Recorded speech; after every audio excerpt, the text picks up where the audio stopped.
Hi hello ನಮಸ್ಕಾರ ವೀಕ್ಷಕರೇ. ಇಂದು ನಾವು ಬೆಳಗಾವಿ ಜಿಲ್ಲೆಯ ಯರಗಟ್ಟಿ ತಾಲೂಕಿನ ಕಡಬಿ ಗ್ರಾಮ ಪಂಚಾಯತಿ ವ್ಯಾಪ್ತಿಯಲ್ಲಿ ಇಂದು ನಮ್ಮ ಕನೆಕ್ಟ್ ಇಂಡಿಯಾ ಇನ್ ಸರ್ವೆನಿಂದ ಮುಂಬರುವಂತಹ ಚುನಾವಣೆಗಳ ವಿಷಯಗಳಲ್ಲಿ ಒಂದು ಪೂರ್ವಭಾವಿ ಸಮೀಕ್ಷೆ ನಡೀತಾ ಇದೆ. ಈ ಪೂರ್ವಭಾವಿ ಸಮೀಕ್ಷೆಯಲ್ಲಿ ಸತತವಾಗಿ 3 ಬಾರಿ ಆಯ್ಕೆಯಾಗಿರುವಂತವರು ಕಡಬಿ ಗ್ರಾಮ ಪಂಚಾಯತಿ ಸದಸ್ಯರು, ಮಾನವ ಹಕ್ಕುಗಳ ಅಧ್ಯಕ್ಷರು ಮತ್ತು ಈಗ ಸಮಾಜ ಸೇವೆಗಳನ್ನ ಸತತವಾಗಿ 20 ವರ್ಷಗಳಿಂದ ಸೊಸೈಟಿ ಡೈರೆಕ್ಟರ್, ಸೊಸೈಟಿಯ PKPS ನ ನಿರ್ದೇಶಕರು ಮತ್ತು ಸತತವಾಗಿ 20 ರಿಂದ 25 ವರ್ಷಗಳಿಂದ ಸತತವಾಗಿ ಸಮಾಜ ಸೇವೆಯನ್ನು ಮಾಡ್ತಾ ಬಂದಿರುವಂತವರು ಕಡಬಿ ಗ್ರಾಮ ಪಂಚಾಯತಿ ಸದಸ್ಯರು ಇಂದು ನಮ್ಮ ಜೊತೆ ವಿಶೇಷ ಸಂದರ್ಶನದಲ್ಲಿ ಭಾಗಿಯಾಗಿದ್ದಾರೆ. ಈ ವಿಶೇಷ ಸಂದರ್ಶನದಲ್ಲಿ ಅವರು 20 ರಿಂದ 25 ವರ್ಷಗಳ ಸಮಾಜ ಸೇವೆಯಲ್ಲಿ, ರಾಜಕೀಯದಲ್ಲಿ ಅವರಿಗೆ ಯಾವ ರೀತಿಯಾಗಿ ಏರುಪೇರುಗಳಾದ ಅವರ ಕಹಿ ಘಟನೆಗಳು, ಯಾವ ರೀತಿಯಾಗಿ ಸಿಹಿ ಘಟನೆಗಳು, ಅವರಿಂದ ಯಾವ ರೀತಿಯಾಗಿ ಜನರಿಗೆ ಅನುಕೂಲ ಆಗ್ತಾ ಇತ್ತು, ಯಾವ ರೀತಿ ಅನಾನುಕೂಲ ಆಗ್ತಾ ಇದೆ, ಜನರಿಂದ ಇವರಿಗೆ ಯಾವ ರೀತಿ ಸಹಾಯ ಸಹಕಾರ ಸಿಕ್ತು, ಇವರಿಂದ ಜನರಿಗೆ ಯಾವ ರೀತಿ ಸಹಾಯ ಸಹಕಾರ ಸಿಕ್ತು ಅನ್ನೋದನ್ನ ಅವರಿಂದಲೇ ಕೇಳಿ ತಿಳ್ಕೊಣ ಬನ್ನಿ ವೀಕ್ಷಕರೇ. ಸರ್ ನಮಸ್ತೆ. ಸರ್, ನಿಮ್ಮ ಮಾತು ಪ್ರಾರಂಭ ಮಾಡೋಕ್ಕಿಂತ ಮುಂಚೆ ಸರ್ ತಮ್ಮ ಕಿರು ಪರಿಚಯ. ಸರ್, ನನ್ನ ಹೆಸರು ಬಾಳಪ್ಪ ನಿಂಗಪ್ಪ ಬಗೆವಡಿ ಅಂತ ಇದೆ. Yes sir. ನಾನು ಗ್ರಾಮ ಪಂಚಾಯತ್ ಸದಸ್ಯರೇ. ಓಕೆ. ಅದೇ ರೀತಿ ಸೊಸೈಟಿ PKPS ನಿರ್ದೇಶಕರು. ಓಕೆ. ಅದೇ ರೀತಿ ಮಾನವ ಹಕ್ಕುಗಳ ಆಯೋಗದ ಅಧ್ಯಕ್ಷ. ಈಗ ಪಂಚಾಯತಿಯಲ್ಲಿ 3 ಪೀಡ್ ನಾನು ಸತತವಾಗಿ 3 ಬಾರಿ ಆಯ್ಕೆ ಇದ್ವಿ. ಒಂದ್ಸಲ ಪರಾಭವ. ಓಕೆ. ಈ ಮುಂದೆ ಜನರ ಅಭಿಪ್ರಾಯದಂತೆ ನಾವು ಸ್ಪಂದನೆ ಮಾಡ್ಬೇಕು ಅಥವಾ ಇಲ್ಲೋ ಅನ್ನೋದು ಜನರಿಗೆ ಬಿಟ್ಟಿದ್ವಿ. ಓಕೆ. ಆ ಟೈಮ್ದಾಗ ಏನ್ ಬರುತ್ತೆ ಆ ತರ ನಾವು ಸ್ಪಂದನೆ ಮಾಡ್ತೀವಿ ಅನ್ನುವಂತ ಮಾತನ್ನ ಈ ಸಂದರ್ಭದಾಗ ನಾನು ಹೇಳಿಕ್ಕೆ ಇಷ್ಟಪಡ್ತೀನಿ. Yes sir. ಸರಿ ಸರ್. ಸರ್, ತಮ್ಮ ರಾಜಕೀಯ ಜೀವನ ಎಲ್ಲಿಂದ ಹೇಗೆ ಪ್ರಾರಂಭವಾಯಿತು ಸರ್? ಸರ್, ನಾವು 2020ರಲ್ಲಿ ಊರಿಗೆ ಬಂದಿದ್ವಿ. ಮೊದಲು ಫ್ಯಾಕ್ಟ್ರಿಯಲ್ಲಿ ಕೆಲಸ ಮಾಡ್ತಿದ್ದೆ. ಓಕೆ. ಸೂಪರ್ವೈಸರ್ ಆಗಿ. ಆಮೇಲೆ 2020ರಲ್ಲಿ ಊರಿಗೆ ಬಂದ ತಕ್ಷಣ ನಾವು ಏನೋ ರಾಜಕೀಯ ಮಾಡ್ಬೇಕು ಅನ್ನೋ ಆಸಕ್ತಿಯಿಂದ ಬಿಜೆಪಿ ಕಾರ್ಯಕರ್ತರಾದ್ವಿ. ಕಾರ್ಯಕರ್ತರು ಮಾಡ್ಕೋತ ಸುರೇಶ್ ಅಂಗಡಿ ಅವರು MP ಆಗುತ್ತೆ, ಅವರಿಗೆ ಬಿಜೆಪಿ ಕಾರ್ಯಕರ್ತರಾಗಿ ಕೆಲಸ ಮಾಡಿದ್ರು. ಆಮೇಲೆ ಅವರ MP ಆದ ನಂತರ ನಾವು ರಾಜಕೀಯ ಒಳಗ ಮುಂದುವರಿಬೇಕು ಅನ್ನೋ ಆಸಕ್ತಿ ಹುಟ್ಟಿ ಪಂಚಾಯತಿ ಎಲೆಕ್ಷನ್ ನಾಮಿನೇಷನ್ ಮಾಡಿದ್ರಿ. ಅದೇ ರೀತಿ ನಾಮಿನೇಷನ್ ಮಾಡಿದ ನಂತರ ನನ್ನ ಅಪೋಸಿಷನ್ ತಕೊಂಡು ನಾ ಅವಿರೋಧವಾಗಿ ಆಯ್ಕೆ ಆಗಿದ್ರಿ 2022ರಲ್ಲಿ 21ರಲ್ಲಿ. 2029 ಮಟ್ಟ ರಾಜಕೀಯ ಮಾಡಿ 2029 ತನಕ ನಾವು 2005ರಿಂದ 2029ರವರೆಗೆ ಮಾಡಿದ್ವಿ. ಆಮೇಲೆ ನಡುಕೊಂದ್ಸಲ ಪರಾಭವ ಬಂದಿದ್ವಿ. ಆಮೇಲೆ ಮತ್ತೆ ಹೊಳಿತೀವಿ, ಮತ್ತೆ ಈಗ ಆಯ್ಕೆ ಆಗಿದ್ವಿ. ಈಗ ಹಾಲಿ ಸದಸ್ಯರು ಈಗಾಗಲೇ ಇದ್ರು. ಇನ್ನು ಮುಂದೆ ಜನರ ಅಭಿಪ್ರಾಯದಂತೆ ಅಥವಾ ಸ್ಪಂದನೆ ಮಾಡ್ಬೇಕು ಅಥವಾ ಇಲ್ಲ ಅನ್ನೋದು ಜನರಿಗೆ ಬಿಟ್ಟಿದ್ದು. ಜನರ ಅಭಿಪ್ರಾಯ ಮಾಡಿದ್ರೆ ಸ್ಪಂದನೆ ಮಾಡ್ತೀವಿ, ಇಲ್ಲ ಅಂದ್ರೆ ನಿವೃತ್ತಿ ಆಗ್ತದೆ. Okay sir. ತಮ್ಮ ರಾಜಕೀಯ ಗುರು ಸರ್? ನಮ್ಮ ರಾಜಕೀಯ ಗುರು ಚಯಪ್ಪ ಲಕ್ಷ್ಮಣ್ ಹುಂಡೇಕರ್ ಅಂತ ಹೇಳಿ, ಅವರು ಮಾಜಿ ತಾಲೂಕ್ ಪಂಚಾಯತಿ ಉಪಾಧ್ಯಕ್ಷರು. ಅವರು ನಮಗ ಗುರುಗಳಾಗಿ ಮುನ್ನಿಟ್ಟು ಮಾಡಿದ್ದಾರೆ. ಅವ್ರ ಮುಖಾಂತರ ತಾವು ರಾಜಕೀಯ ಪ್ರವೇಶ ಮಾಡಿದ್ರು. Yes sir.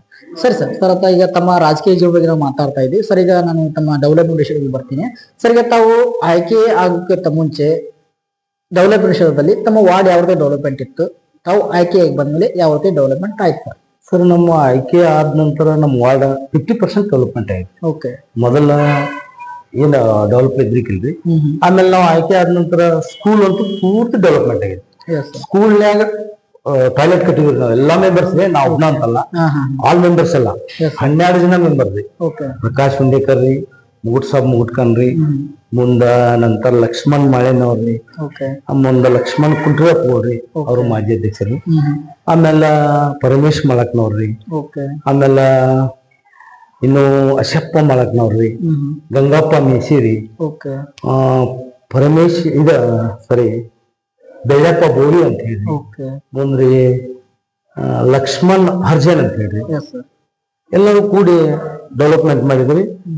ಹೈಟೆಕ್ ಪ್ಯಾಕೆಟ್ ಕಟ್ಟಿದ್ವಿ. ಹೈಟೆಕ್ ಟಾಯ್ಲೆಟ್ ಕಟ್ಟಿದ್ವಿ. ಹೈಟೆಕ್ 4 ಜನ ಒಮ್ಮೆ ಹೋಗೋದು. ಕನ್ನಡ ಸಲ ಹೋಗಿ ನೋಡ್ಬೋದು ತಾವು. ಮಕ್ಕಳ ಶಿಕ್ಷಣಕ್ಕಾಗಿ. ಹೈಟೆಕ್ ಅಂತಂದ್ರೆ ಕಮ್ಮಿ ಕಮ್ಮಿ ಅಂದ್ರೆ ಒಂದು 10 ಲಕ್ಷ ರೂಪಾಯಿ ನಾವು ಖರ್ಚು ಬರ್ಬೋದು ಅಂತ ಟಾಯ್ಲೆಟ್ ನಾವು ನಿರ್ಮಾಣ ಮಾಡಿದ್ವಿ ಅನ್ನುವಂತ ಮಾತನ್ನ ಈ ಸಂದರ್ಭದಲ್ಲಿ ಹೇಳಿ. ಎಸ್ ಸರ್ ಈಗ ತಾವ್ ಹೇಳ್ತಾ ಇದ್ರಿ ತಾವು ಆಯ್ಕೆಗೆ ಬಂದ್ರೆ ಇಂತ ಡೆವಲಪ್ಮೆಂಟ್ ಕೆಲಸಗಳನ್ನ ಮಾಡ್ತಾ ಇದ್ರಿ ಅಂತ ತಾವ್ ಹೇಳಿದ್ರಿ. ಸರಿ, ತಾವು ಆಯ್ಕೆಗೆ ಬಂದ್ರೆ 2 ವರ್ಷ ಬಿಜೆಪಿ ಸರ್ಕಾರ ಇತ್ತು, ಆಮೇಲೆ ಈಗ 2 ವರ್ಷ ಕಾಂಗ್ರೆಸ್ ಸರ್ಕಾರ. ಸರ್, ಬಿಜೆಪಿ ಸರ್ಕಾರದಾಗ ಯಾವ ರೀತಿ ಡೆವಲಪ್ಮೆಂಟ್ ಆಗ್ತಾ ಇತ್ತು ಸರ್, ಈ ಕಾಂಗ್ರೆಸ್ ಸರ್ಕಾರ ಬಂದ್ಮೇಲೆ ಯಾವ ರೀತಿ ಡೆವಲಪ್ಮೆಂಟ್ ಆಗ್ತಾ ಇದೆ ಸರ್? ಡೆವಲಪ್ಮೆಂಟ್ನಾಗ ಯಾವ್ದು ಅರ್ಥದೇ ಇಲ್ರಿ. ಡೆವಲಪ್ಮೆಂಟ್ ಅಂದ್ರ ಯಥಾ ಪ್ರಕಾರ ಪಂಚಾಯತಿ ಫಂಡ್ ಯಾವ ತರ ಬರ್ತೈತಿ ಆ ತರ ಈಗಾಗ್ಲೂ ಬರ್ತೈತಿ, ಆಗಾರು ಬರ್ತೈತಿ. ಅವಾಗಟ ಇದು ವಸತಿ ನಿರ್ಮಾಣ ಅವಾಗಟ ಸ್ವಲ್ಪ ಬಂದ್ರಿ, ಈಗ ಸ್ವಲ್ಪ ಮಟಕಾಗಿದೆ. ಅವಾಗ ಬಸ ವಸತಿ ಬರ್ತಿತ್ರಿ, ಈಗ ಸ್ವಲ್ಪ ಇಲ್ರಿ. ಈಗ ಅದಂತಂದ ಗ್ಯಾರಂಟಿ ಯೋಜನೆಗೆ ಈಗ ತಾವ್ ಹೇಳ್ತಾರ ಅಂತ ಈಗ ಪಂಚ ಗ್ಯಾರಂಟಿ, ಈ ಪಂಚ ಗ್ಯಾರಂಟಿಯಿಂದ ಪಂಚಾಯತ್ ಅನುದಾನ ಬರ್ತಾ ಇಲ್ಲ ಅಂತ ಏನಿಲ್ರಿ. ಪಂಚಾಯತಿ ಅನುದಾನ ಕರೆಕ್ಟ್ ಐತ್ರಿ, ಆದ್ರ ಈ ವಸತಿ ಸೌಲಭ್ಯ ಬಂದ್ ಆಗೈತ್ರಿ. ಅಂದ್ರೆ ಬಡವರಿಗೆ ಕೊಡ್ತಿರುವಂತ ಮನೆಗಳ ನಿವೇಶನ ವಸತಿ ನಿವೇಶನ ಇವು ಕೂಡ ಬರ್ತಾ ಇಲ್ಲ ಅಂತ ತಾವು ಹೇಳ್ತಾರೆ. ಸರ್ ಈಗ ಕಾಂಗ್ರೆಸ್ ಪಕ್ಷದ ಗ್ಯಾರಂಟಿ ಯೋಜನೆ ಅಂದ್ರೆ ಸರ್ ಜನರಿಗೆ ಎಷ್ಟು ಮಟ್ಟಿಗೆ ಅನುಕೂಲ ಆಗ್ತಾ ಇದೆ, ಯಾವ ಯೋಜನೆ ಅನುಕೂಲ ಆಗ್ತಾ ಇದೆ ಸರ್? ಸರ್, ಈಗ ಶಕ್ತಿ ಯೋಜನೆಯಿಂದ ಅನುಕೂಲ ಆಗ್ಬೋದ್ರಿ. ನಮ್ಮ ಅನಿಸಿಕೆ ಪ್ರಕಾರ ಗೌರ್ಮೆಂಟ್ ಅನಿಸಿಕೆ ಅದು ಚಲೋನೇ. ನಮ್ಮ ಅನಿಸಿಕೆ ಏನಂದ್ರಿ, ಅದ ಶಕ್ತಿ ಯೋಜನೆ ಏನೈತ್ರಿ ದುರುಪಯೋಗ ಮಾಡತ್ತಾರೆ. ಶಕ್ತಿ ಯೋಜನೆ ಅದೇನ್ ಕೆಟ್ಟದ್ದೇನಲ್ರಿ, ಒಳ್ಳೆ ಯೋಜನೆ ರೀ, ಬಡವನಿಗೆ ಒಳ್ಳೆ ಯೋಜನೆ ರೀ. ಅದನ್ನ ದುರುಪಯೋಗ ಮಾಡ್ಕೊತಾರ ಅಷ್ಟೇ ರೀ. ಏನ್ ಮತ್ತೊಂದು ಯಾವ ಯೋಜನೆನೂ ಕೆಟ್ಟದ್ದೇನಿಲ್ರಿ. ಗೃಹಲಕ್ಷ್ಮಿನೂ ಒಳ್ಳೇದಾಗೈತ್ರಿ, ಗೃಹ ಜ್ಯೋತಿನೂ ಒಳ್ಳೇದಾಗೈತ್ರಿ, ಎಲ್ಲ ಒಳ್ಳೇದೈತ್ರಿ. ಆದ್ರ ಅದು ಒಂದ್ ಮಾತ್ರ ಹಂಗೈತ್ರಿ, ಶಕ್ತಿ ಯೋಜನೆ ದುರ್ಬಳಕೆ ಆಗ್ತಾರೆ. ಸರಿ ಸರ್, ಈಗ ನಾನು ತಮ್ಮ ವಾರ್ಡ್ ವಿಷಯಗಳಲ್ಲಿ ಬರ್ತಾ ಇದ್ರೆ ಸರ್, ಈಗ ಟೋಟಲ್ ಆಗಿ ಜನರಿಗೆ ಬೇಕಾಗಿರುವಂತ ಮೂಲ ಸೌಕರ್ಯ ಸರ್, ಮೂಲ ಸೌಕರ್ಯ ತಮ್ಮ ವಾರ್ಡ್ ನಲ್ಲಿ ಯಾವ ವ್ಯವಸ್ಥೆ ಇದೆ ಸರ್? ಮೂಲ ಸೌಕರ್ಯ ಒಳ್ಳೆ ರೀತಿ ಐತ್ರಿ. ನಮ್ಮ ವಾರ್ಡ್ನಾಗ ನೀರು ಕರೆಕ್ಟ್ ಐತ್ರಿ, ಪ್ರತಿದಿನ ನೀರು ಬಿಡ್ತಾರ್ರಿ. ಆಮೇಲೆ ಲೈಟ್ ಈಗ ಬೇಕಾದದ್ದು ಕರೆಂಟು ನೀರು, ಕರೆಂಟು ವಿದ್ಯುತ್ ಚರಂಡಿ ಅವೆರಡು ಅಷ್ಟು ಮೂಲಭೂತ ಸೌಕರ್ಯ ಯಾವ್ದು ಕೊರತೆ ಇಲ್ರಿ. ಚರಂಡಿನೂ ಹೊಸ ನಿರ್ಮಾಣ ಮಾಡಿದ್ರಿ, ರೋಡು ಹೊಸದಾಗಿ ನಿರ್ಮಾಣ ಮಾಡಿದ್ರಿ. ಆಮೇಲೆ ಜಗ್ಗಿಪ್ಪಳ್ಳಿಯಾಗಿದ್ದ ರೋಡನ್ನ ಅವ್ರು ಸ್ವಲ್ಪ ತಕರಾರು ಮಾಡಿ ಬಂದ್ ಮಾಡಿದ್ದಕ್ಕಾಗಿ ನಾವ ಸ್ವಂತ ಅಮೌಂಟ್ ಹಾಕಿ ರೋಡ್ ನಿರ್ಮಾಣ ಮಾಡಿದ್ರಿ. ಇನ್ನ ಬಿಲ್ಲಿನ ಅದು ಜಗ್ಗಿಪ್ಪಳ್ಳಿ ಮಾಡಾಕ್ ಬರಲ್ಲ ಅಂತ ಇಂಜಿನಿಯರ್ ಹೇಳಿ ಮಾಡಿದ್ರಿ. ನಾವು ಮಾಡಿ ಅದ್ರ ಬಿಲ್ ಹೆಂಗ್ ತರಿಸ್ಬೇಕು ಎಲ್ಲ ಹಿಂದಾಡಿ ಗುದ್ದಾಡಿ MLA ಅವ್ರನ್ನ ಹಿಡ್ಕೊಂಡು ಅದ್ರ ಫಂಡ್ ಬಿಡುಗಡೆ ಮಾಡಿ ಕಾಂಟ್ರಾಕ್ಟರ್ ಹಾಕಿ ಅದ್ರ ಬಿಲ್ ತೆಗೆದ್ರು. ಅದ ಆಮೇಲೆ ಮಾಡ್ಕೊಂಡ್ರ ಅವ್ರು SC ಮಂದಿ ನಮ್ ಕಾಲನಿ ಅಟ್ಟೆ ಹಾಕ್ಬಿಟ್ಟು ಮಾಡತ್ರಿ ಅಂತ ಹೋರಾಟ ಮಾಡಿ ನಮ್ ಕೆಲಸ ಬಂದ್ ಮಾಡಿದ್ರು. ಅಲ್ಲಿ ಹೋಗಿ ಅವ್ರ SC ಒಳಗೆ ಹಾಕಿದ್ದ ಜಡ್ಪಿ ಫಂಡ್ ಇತ್ರಿ, ನಾವ್ ಹಾಕಿದ್ದ ಪಂಚಾಯತಿ ಫಂಡ್ ಇತ್ರಿ. ಅದ್ ಎರಡು ಕೂಡ ರೋಡ್ ಒಂದರ ಅಲ್ಲಿ ಹೋಗಿ ಎಂಡ ಹಾಕಿದ್ರು. ಅವ್ರು ಬಂದ ನಾವ್ ಈ ರೋಡ ಮಾಡಕ್ ಸ್ಟ್ರೈಕ್ ಮಾಡಿದ್ರು. ಅವ್ರು ಇದು ಮಾಡೋಂಗಿಲ್ಲ ಅದನ್ನು ಮಾಡೋಂಗಿಲ್ಲ, ಎರಡು ಮಾಡ್ಬೇಕು. ಅವಾಗ ಇಂಜಿನಿಯರ್ನ ಕೇಳಿ ಇಂಜಿನಿಯರ್ನ ಎಲ್ಲಾ ವಶಕ್ಕೆ ತಗೊಂಡು ಇಂಜಿನಿಯರ್ ಅವ್ರನ್ನ ಕರೆಸಿ ಖುದ್ದಾಗಿ ಅವ್ರನ್ನ ಕರೆಸಿ ಕೆಲಸ ಚಾಲೂ ಮಾಡಿ ಬಿಲ್ ಮಾಡಿಸಿದ್ರು. ಅದು ಟೆಂಡರ್ ಬೇರೆದವ್ರಿಗೆ ಹಾಕಿ ಬಿಲ್ ಮಾಡಿಸಿದ್ರು. ಅವ್ರು ಯಾವ ರೀತಿ ಹೇಳಿದಾರೆ ಡೆವಲಪ್ಮೆಂಟ್ ಅವ್ರು ಏನೇನ್ ಮಾಡ್ಬೇಕು ಪ್ರೊಸೀಜರ್, ಅದನ್ನ ನೀರು ಹೊಡಿಬೇಕು, ಅದನ್ನ ಮೊದಲು ಮೆಟ್ಲಿಂಗ್ ಮಾಡ್ಬೇಕು, ಆಮೇಲೆ ಅದಕ್ಕೆ ಪ್ಲಾಸ್ಟಿಕ್ ಹಾಕ್ಬೇಕು, ಆಮೇಲೆ ಕಾಂಕ್ರೀಟ್ ಹಾಕ್ಬೇಕು ಅಂತಿದ್ರು. ಆ ತರ ಎಲ್ಲ ಮಾಡಿಸಿದ್ರು. ಮುಂದೆ ಕಾಂಟ್ರಾಕ್ಟ್ ಮಾಡಿದವರು ಬೇರೆ ಬೇರೆ ಹೆಸರಲ್ಲಿ ಮಾಡಿ ತೆಗೆಸಿದ್ರು. ಒಳ್ಳೆ ರೀತಿಯಿಂದ ಕೆಲಸ ಮಾಡಿದ್ರು.